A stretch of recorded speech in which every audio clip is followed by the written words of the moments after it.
What's up, guys? Today we're going to talk about some summer horror movies to keep an eye out for.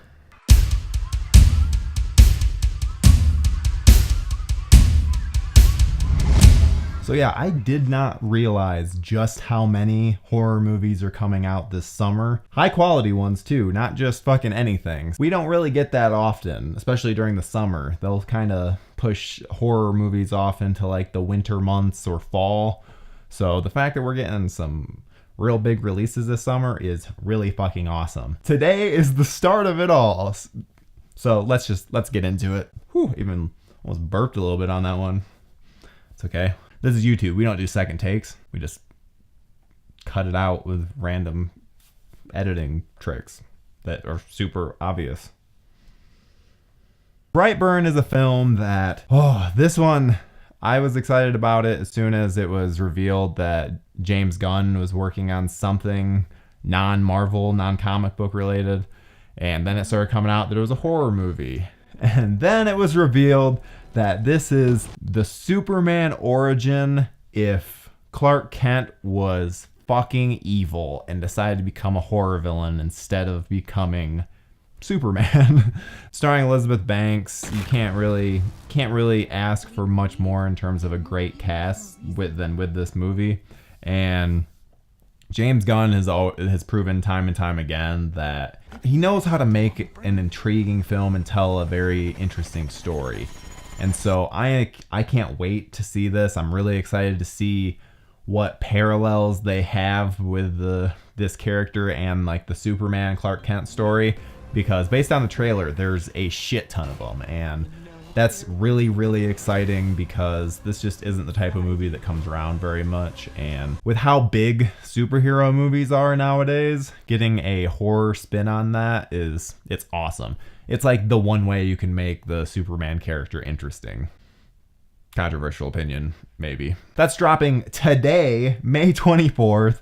And yeah, definitely check it out. I know that I will be. Next up, we have a new Blumhouse film called Ma. And this one's starring Octavia Spencer. It's essentially this woman lets these teenagers party at her house and then she takes things way too far. The concept itself is just really interesting. I'm curious as to just where they're going with it because there's just a lot of really interesting directions they could go. If you haven't seen the trailer, I would kind of recommend avoiding it because of the fact that there's quite a few spoilers in it. Really, the clips that I'm including here you get the gist of it. Yeah, it just looks really cool. I like the concept, and Blumhouse is just, they either knock it out of the park or not so much. So, and this one with Octavia Spencer starring, I think it's going to be another home run. And this film is released like limited run starting next week, May 31st. So definitely keep an eye out for that. Next is a film that definitely you would never just expect, just because who would have thought Jim Jarmusch would make a horror film, let alone a zombie film? The Dead Don't Die. And the cast is out of this world. You can't really get much better than having Bill Murray in a horror film, let alone a zombie film. I mean, wait. Is it cool that I say that there's a kind of a Zombieland spoiler by saying that Bill Murray's in it? Ah, fuck it. That movie's been out for 10 years. If you haven't seen it, then you deserve to have it spoiled for you. I love when more artsy, more just talented filmmakers go into the horror genre, because usually horror is a stepping stone genre where people don't really come back to it, or people that have done other stuff, they don't really come into it. If you're in it, you're in it. The fact that Jim Jarmusch is doing this is crazy, and sure, it's not going to be a typical zombie film, but I don't need a typical zombie film. We have enough. George Romero's Dead series, that fits the standard zombie like tropes. I like having things go a little bit, I don't know. As long as you're following the rules of the genre, then I don't know. Be creative. Do what you want with it. And I think that's what Jarmusch is going to be doing with it. And yeah, I'm just really excited about where he takes it. That releases on June 14th. Next is a film that I've talked about on here a decent amount, and I'm really, really looking forward to it because I love this series. Annabelle Comes Home. Yeah, this one is just, It looks like everything I would want from the Conjuring series. And for those unaware, which all one of you, Annabelle Comes Home is part of the Conjuring world.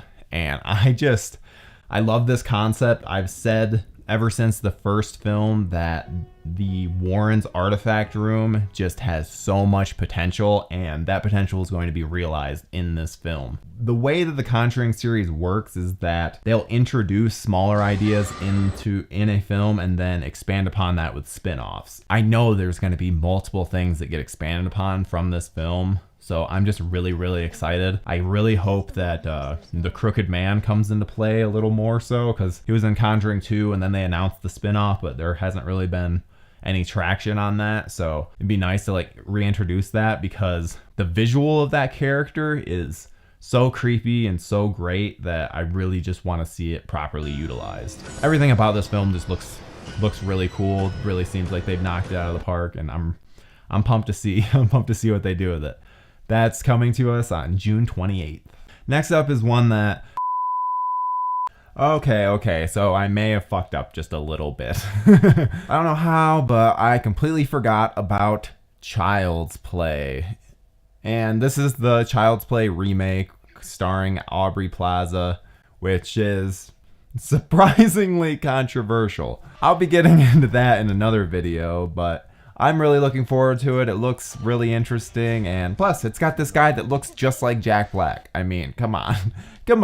But in all seriousness, come on, Mark Hamill is voicing Chucky. That's fucking awesome. That releases on June 21st, and I guarantee that I'll be seeing it. Oh, this guy directed the best film, or one of the best horror films of 2018, and that is Hereditary. Hereditary just fucking knocked out of the park, and so the fact that he's coming out with a new film this summer, I am just so excited. That is Midsummer. It actually comes out Midsummer. Everything about it it looks so appealing. I love that culture of like the Swedish culture, and so they just are really they're leaning into that a lot. And I like Florence Pugh. I assume it's Pugh. I honestly don't even know how to say her name. I really like her though. She's a great actress, and I am pretty sure that I could watch anything that Ari Aster does, because he just has such a visual flair in his movies that I can't wait to see where he goes. And all of the marketing for this movie so far has just been fucking phenomenal. So again, just can't wait to see where this goes. And that releases on July 3rd.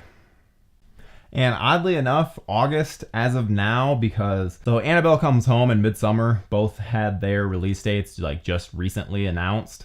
And so the fact that those are late June, early July maybe means some of the other things are going to be announced for August. But as of now, there's no horror movies being released in August.